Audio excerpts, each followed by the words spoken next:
French President Emmanuel Macron and his wife Brigitte Macron welcome Canada's Prime Minister Justin Trudeau at the G7 summit in Biarritz, France.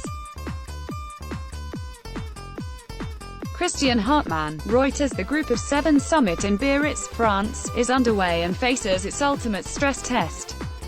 Donald Trump blew up the last two G7s, going so far as to insult the host of 2018's Canadian edition. He called Justin Trudeau dishonest and weak, and may be equally dismissive of the event and its leaders this time around. A hat-trick of failures might not kill off the G7 summits, but could render them effectively irrelevant. This year's host, French President Emmanuel Macron, has already set the success bar exceedingly low. He is doing away with the final communiqué, knowing full well that the chances of consensus on any issue, from tariffs to the environment, are low, even though he has a couple of allies, notably Mr. Trudeau. His biggest fear is a repeat of the Canadian G7 fiasco. Robbing the media of an easy target, the communiqué, or lack thereof, was a clever though cynical move. Mr. Macron is not alone in preparing for the worst. On Saturday, European Council President Donald Tusk made it amply clear that Europe and America were divided on many fronts. This is another G7 summit which will be a difficult test of unity and solidarity of the free world and its leaders, he told the media. The last years have shown that it is increasingly difficult for all of us to find common language when the world needs our cooperation more, not less. Story continues below. Advertisement. Mr.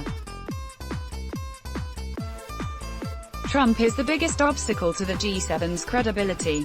CNN reported that he was wondering whether he should even show up at Biarritz.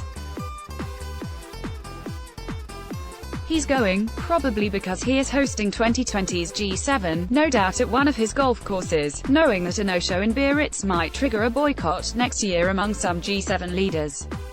He will want his own G7 platform to boast about the wonders of the US economy as his re-election campaign hits full stride. That is, assuming America is not mired in recession by then. Mr. Trump comes to Biarritz in a combative mood. The trade war with China is intensifying by the week, with both countries in the last few days announcing new tariffs on top of our old tariffs. Investors reacted by sending the markets yet another step closer to the cliff edge. Europe, 4 of the G7 countries are European, is in a near panic that the tariff war unleashed by Mr. Trump will sink their economies. Germany and Italy, the two European economies most reliant on exports, are already flirting with recession. But Europe's health seems of no concern to Mr. Trump. China is his target and Europe is merely collateral damage. There's more, lots more. Brexit is coming at the end of October. Whether or not Britain has an exit deal with the European Union, insists Britain's new, and unelected, Prime Minister, Boris Johnson. Mr. Trump supports Brexit and is making nice with Mr. Johnson, much to the alarm of the G7's European members, and also to Japan, which built car factories in Britain on the assumption that EU and its frictionless trade status would remain intact. Mr. Trump has attacked Mr. Macron's promise to launch a 3% digital revenue tax, which is designed to ensure that the American tech giants actually pay tax in the countries in which they operate instead of shunting profits into tax havens like Ireland and Luxembourg. Mr. Trump has vowed to hit French wines with 100% tariffs in retaliation. Never mind that Mr.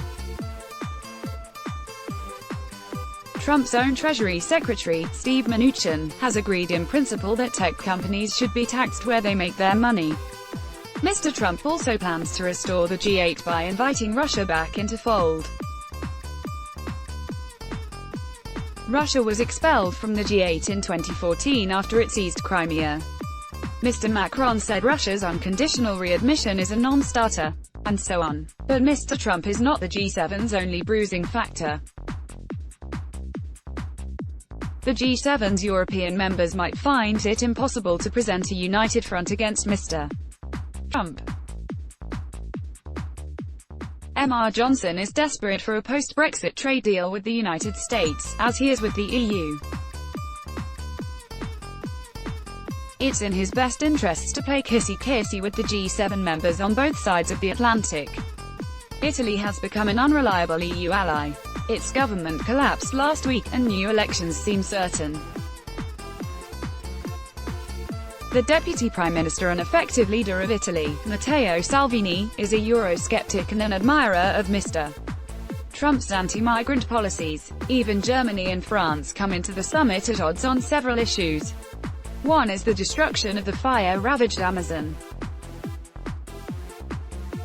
Mr. Macron has said he would block a trade deal with South America's biggest economies dominated by Brazil, unless Brazilian President Jair Bolsonaro takes environmental protection seriously. But German Chancellor Angela Merkel doesn't think that killing the trade deal will encourage Mr. Bolsonaro to douse the Amazon fires. She fears it could have the opposite effect. Mr. Macron needs allies to salvage the G7 summit from either destruction or irrelevancy.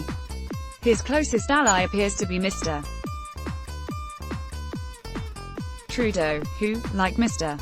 Macron, is building himself up as the champion of the liberal order in all its machinations, from free trade to practical approach to immigration. Story continues below advertisement. Story continues below advertisement. Mr.